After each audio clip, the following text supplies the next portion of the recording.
The first thing Alina felt was cold. Not the kind that creeps into your bones, but the kind that comes from steel walls and the absence of sunlight. Her vision sharpened under the flickering white lights above. She lay flat on a metal platform, her limbs strapped, the restraints digging into her wrists and ankles. Then the restraints hissed open. She rolled to her feet instinctively. No commands, no countdown, just release and silence. Around her, others stirred. A dozen maybe, groggy and barefoot, scattered across the same grim chamber. Glass pods had cracked open like eggshells. Confusion painted every face. Before she could speak, the ceiling changed. Transparent panels cleared, revealing towering alien figures watching from above, scaled, tall, eyes like polished stone. One tapped a claw against the glass. A voice entered her head. No speakers. Pure thought. Species 482, Homo sapiens. Status, active prey. Crucible sequence initiated. A klaxon sounded. The far wall slid open with a low growl. Wind rushed in, thick with moisture and foreign scents, ozone, fungal decay, something metallic. Alina didn't wait for anyone to lead. She grabbed a metal shard from the edge of her platform and moved. Everyone on your feet, move, she barked. Her voice cut through panic like a blade. We are being hunted. A younger man flinched. By what? We'll find out. If we live long enough. She shoved him toward the exit. A few followed her. Some stood frozen, unable to process what was happening. Outside was a jungle, but no earth flora. Trees spiraled upward in impossible geometry, bark pulsing faintly. The ground flexed like living tissue beneath every step. The sky overhead shifted from violet to black, dotted with too many stars. Silva, the man she'd pulled first, stuck close. You military? Used to be, she replied. You? Electrician. Off-world mining. Then start thinking like a survivor. A scream tore through the air. Alina spun. Behind them, something had dropped from the canopy. It shimmered, cloaked, then took form, a bipedal figure in bone-plated armor. Not large, but dense with muscle. Its weapon gleamed, part blade, part firearm. A human, young woman, lay impaled on its blade. Blood soaked into the living earth. Another one leapt from a branch, tail lashing. Alina ducked, dragging Silva down with her. They're toying with us, she whispered. They want fear before the kill. Then what do we do? We flip the script. They moved fast, zigzagging through thick underbrush until they reached a ridge overlooking the clearing. Four survivors regrouped there, one limping, one armed with a sharp metal pole. The limp was bad. Alina assessed it with a glance. Name? Jenna, the girl muttered. I fell out of the pod. Can you walk? Barely. Then you crawl if you have to. But you keep moving. An older man, balding with grease-streaked hands, spoke next. I'm Duncan. Mechanical systems engineer. I don't fight, but I build. Good, Alina said. Because we're going to need traps. Below them, another scream. This time, there was no quick kill. The alien let the victim run a few feet before slashing tendons, watching them writhe. Silva looked ill. Jesus. No. Not here. Alina scanned the ridge. We're not in hell, we're in a lab. Everything about this place is designed. Meant to be a spectacle. Who are they? Jenna asked. Haven't had the time to ask. But they underestimated the wrong species. Duncan squinted at the trees. You noticed that humming? Drone surveillance. Probably triangulating our position. How do you know? Because if I were them, that's what I'd do. Alina lifted a handful of dirt. It smelled wrong, chemical, synthetic. This wasn't a natural biome. It was curated. Which meant every piece could be a tool. She turned to Duncan. Can you rig a snare? Something fast, strong. Give me 10 minutes and some vine. Silva, you're with me. We need intel. They slipped downhill, staying low. The jungle here opened into a basin with elevated roots and sulfur vents hissing mist. Perfect cover. Alina spotted one of the creatures scanning the area, tapping a device on its wrist. She watched the motions, the patterns. They weren't just hunting, they were cataloging. She circled wide, then lunged forward. Not to attack, but to cut a piece of its cloak as it moved past a tree. Just a slice. Back at the ridge, Duncan had assembled a primitive spring-loaded trap between two boulders. "Try it," he said. Alina tossed a broken stick into the trigger zone. The trap snapped shut with a violent crack. "It'll do," she said. "Set 5 more." Silva knelt, examining the cloak fragment. "It's got a sensor web, looks like thermal camouflage. Then we bleed them. Take their tools. Learn faster." That night, they stayed low, sleeping in shifts. The jungle never went quiet, predators stalked overhead, both natural and not. But Alina watched more than she rested. They had one advantage: unpredictability. The creatures followed ritual. They marked kills. They didn't kill silently. They moved in predictable arcs, expecting prey to run. But humans? Humans adapted. Dawn brought fog and a shriek from the east. A trap had triggered. When they reached it, a Karnak scout lay tangled in a spiked net, thrashing. Alina approached, calm. It snarled at her in guttural tones. Its armor clicked, attempting to send a signal. Alina knelt, sliced the device from its wrist, and examined the display. Alien glyphs, pulsing red. "Jarek," she called. Duncan turned. "Get me into this interface." He knelt beside her, poking at the device. "It's broadcasting. Not just to others here. Off-world." Alina looked at the alien, bound, helpless. "Good." She lifted the device to her lips. "To whoever's watching, you dropped the wrong species into your killing field." She dropped the comm beside the twitching Karnaks and walked away. "We're not prey," she muttered. "Not anymore." The Crucible watched everything. From beneath its canopy of bioluminescent leaves and steam-choked cliffs, the surveillance system fed constant data into orbit: heart rates, movement patterns, kill ratios. But something unexpected had entered the numbers. A spike in counterkills. Disruption in predictive behavior. Humans were adapting. Worse, they were organizing. Varicole stood motionless in the observation dome, 6 limbs clasped behind his back. His advisors muttered in disbelief. On the display, one of the scouts writhed, pinned in a crude net, limbs broken. The signal at broadcast had not been a plea. It had been a warning. A human voice, sharp and deliberate. "You dropped the wrong species into your killing field." He'd underestimated them. An error. But not irreversible. "Deploy the Seekers," he ordered. "Flush them. No more trophies, leave nothing but carcasses." Alina didn't know who was watching, but she knew someone was. They'd stripped the scout's armor and tech for parts. The wrist device now sat in Jarek's lap, its interface half-cracked but still transmitting. Each night, they scavenged. Each morning, they planted traps. The jungle was no longer alien. It was a map. "We've got 10 survivors total," she said over a flickering fire that barely caught the wet chill. 5 can fight. The rest assist. Everyone contributes. No deadweight. Jenna leaned in, foot bandaged tight. "And what happens when they come in force?" "They expect us to run. We make standing costly." Silva pulled out the plasma spear they'd salvaged. Its energy cell was weak but functional. "We charge this with the heat from those sulfur vents. Crude, but it'll give us a few hits." Jarek tossed her the updated schematic he'd drawn on scrap metal. 3 traps finished.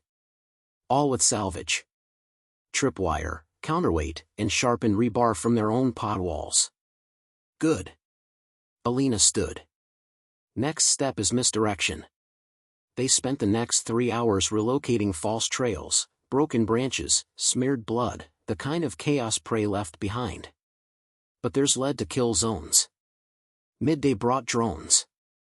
Unlike the first, these were smaller, faster, armed. Alina spotted one gliding between trees, its arc sharp and mechanical. She signaled, flat hand, low crouch. Do not engage until it passes. They're watching reactions.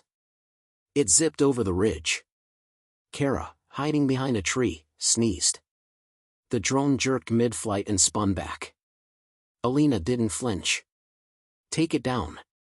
Now. Silva hurled a weighted net. It missed. Kara fired the salvaged spear. The pulse hit dead center, and the drone spiraled, cracking into a trunk with a flash of blue sparks. It pulsed once, then detonated. The blast knocked them back, shredded bark, and threw Silva against a rock. He groaned, clutching his ribs. Trap drones, Jarek muttered. Designed to self-destruct on loss of control. Alina dragged Silva behind cover. Can you walk? He nodded weakly. Yeah. Not far. She didn't have time to feel guilt. Then limp and keep quiet. The crucible changed that afternoon. The jungle grew colder, the mist thicker. The temperature dropped unnaturally, signaling artificial climate adjustment. The game was accelerating. They pressed on, heading toward the upper ridges where older terrain offered natural rock formations, defensible positions. There, they found something unexpected, ruins. Not human. Not Carnix. Alina stepped into the circular chamber carved from obsidian-like stone. Glyphs marked the walls, long weathered. At the center lay a fossilized carcass, humanoid but wrong, too long, too narrow. Jenna knelt. You think this was another hunt? No, Alina said, running her fingers over a broken helmet. This was a rebellion. And they failed. She took what she could, scraps of armor, blades dulled by time but still useful. Back at camp, Jarek had reworked the Carnix wrist device. They use it to tag us, he explained. Each survivor has a unique pulse signature. But I figured out how to broadcast decoys. He held up 3 blinking chips. We plant these on bait. They'll chase ghosts. Alina allowed herself a small nod. Deploy 2 at opposite ends. The third stays with me. Night came fast. And with it, seekers. Larger than scouts, armored from snout to tail. Their weapons hissed with energy. They moved in squads of 3, sweeping with infrared, tight and lethal. The first one hit a tripwire. The spike pit swallowed it whole. The other 2 triggered a flash scorch trap, blinding one and disorienting the other long enough for Kara to lob a firebomb straight into its chest cavity. It didn't scream. But it stopped moving. Alina didn't celebrate. Keep moving. They'll come in waves. They relocated to the ruins, hiding among the fallen stonework. Then came the voice again. Not a thought injection. Not broadcast. This was raw. Real. Vericol's voice echoed across the crucible, deep and sharp. You defy the natural order. You are cattle rebelling against the blade. But there is no escape. No survival. There is only the hunt. Alina stared at the sky. He sounds nervous. Silva exhaled a dry laugh. You think? No. I know. That wasn't dominance. That was fear dressed as power. She activated her transmitter, angled toward the relay they'd mapped earlier. Vericol, she said, calm and direct, your crucible is broken. Your patterns are predictable. Your hunters bleed.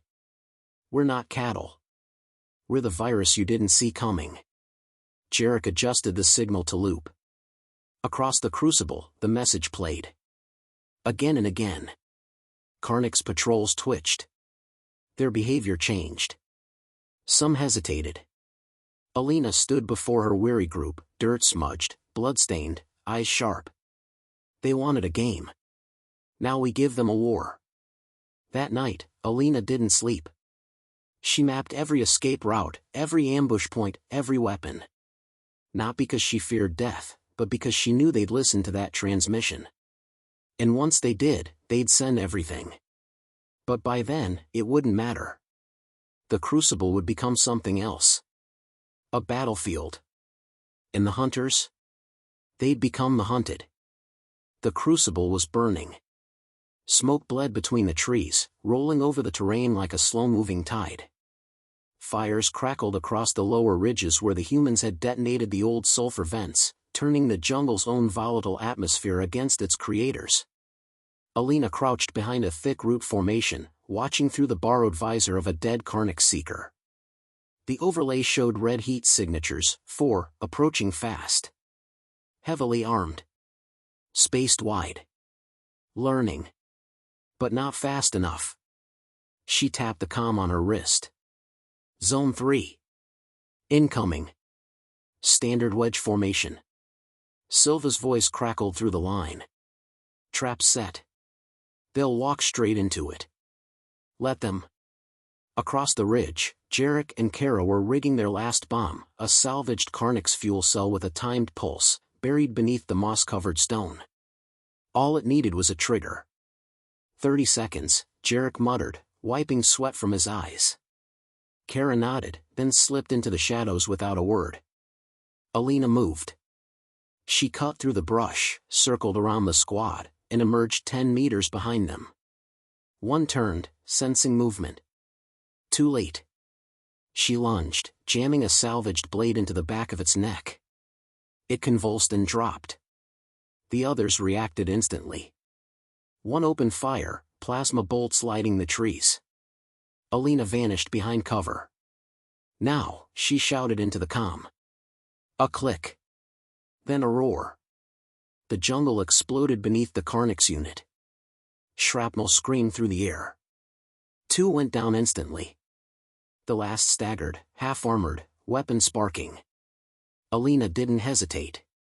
She sprinted forward, dodging smoke and falling debris, and drove a spear into its chest. The light in its eyes flickered out. Clear, she said, chest rising with effort. Silva emerged from the trees, limping, but intact. That's the last of their forward team. For now, Alina said. We need to hit the relay next. Jarek joined them, eyes grim. The Crucible's communications node is up the cliff face. Heavily guarded. If we shut it down, we end the show, Alina finished. They lose their audience. She turned to her team. We move in 5. High above, Varric Cole watched the carnage with a clenched jaw. His advisors spoke in hushed tones now, uncertain. The human broadcasts continued, playing on a loop, eroding morale. He leaned toward the display, eyes narrowing on the woman who led them. She is not chaos, he muttered. She is strategy. She thinks like us. He hated that most of all. He turned to his captain. Deploy the elites. I'm joining the ground assault. The Carnix hesitated. High Predator, it is against protocol. Protocol is broken. The climb to the relay station was brutal. The cliffside was slick, the wind full of ash. Kara went first, setting ropes. Alina followed, every muscle burning. Below, the Crucible's canopy writhed under smoke. At the top, the terrain shifted. The jungle stopped. Metal took over, cold plating, dark walls, and towers pulsing with red light. The Crucible's heart. 2 Carnix elites patrolled the platform, taller, sleeker, with armor that shimmered like oil. Alina signaled for silence. Kara whispered, we're not getting past them clean. Not clean, Alina said. Just fast. They split. Jarek tossed a piece of wreckage down the slope. The guards turned. Alina and Silva rushed in. She tackled one, plunging a shock blade into its joint seam. Silva flanked the second, driving his stolen trident through its visor. They moved as one, brutal and silent. Seconds later, the path was clear. The relay tower loomed above, alien in shape, wrapped in coils of energy. Jarek approached the interface, tools out. This system runs on layered input. Not just tech, biosignal recognition. I need time. You have 3 minutes, Alina said. Then I better work fast. She turned as something landed behind them. Not a drone. Not a soldier. Varric Cole. He stood 2 meters tall, armored in obsidian plating laced with red veins. His eyes locked on Alina. I expected more scars, he said, voice deep and resonant. But I see it now. You're not a warrior. You're a virus. Alina stepped forward, spear in hand. And you're outdated. Your crucible's failing. I built this world, he growled. It bends to my command. You built a cage and forgot to make the bars strong. He lunged. Fast. Claws slashing. Alina barely blocked, the force knocking her backward. She rolled, came up swinging. Her blade scraped his armor, drawing sparks. He struck again, fluid, trained, deadly. But she wasn't trying to win with strength. She was testing. Learning his pattern. He circled, claws dripping. You kill, but you do not understand power. You act from fear. No, she said, dodging. I act because I've seen what monsters like you do when no one stops you. She feinted left, then kicked his leg out from under him. He recovered quickly, backhanding her into a wall. Blood filled her mouth. She spat, pushed off the metal, and charged again. This time, she slipped under his guard, stabbed his thigh, twisted. He howled. Behind her, Jarek shouted, 1 more minute. Varric Cole slammed her down, claws closing on her throat. You think this changes anything? He hissed. There are more of us. Alina's fingers closed on a broken energy cell. She jammed it into his side and activated it. Electricity surged. He screamed. She rolled free, gasping, and drove her blade into his chest. He staggered. Collapsed. His body twitched once. Then stilled. Jarek hit the final key. The tower's core dimmed. The pulse died. Across the crucible, screens went dark. Drones fell. Alien eyes across the stars blinked, watching their feed vanish. Alina stood, panting. Shut it down. Burn it all. Hours later, they walked through the jungle, flames dying behind them. The crucible was crumbling, power grids failing, systems collapsing. Kara looked at the sky. Will they come for us? Let them, Alina said. We'll be ready. Jarek handed her a fresh transmitter. You want to say it? She nodded, raising it to her mouth. This is Sergeant Major Alina Ramirez. If you're hearing this, you've hunted us. Watched us. Studied us. That ends now. She paused. We are not prey. We adapt. We strike back. And if you come again, we'll be waiting. She clicked it off. Behind her, the crucible burned. Ahead, the stars waited.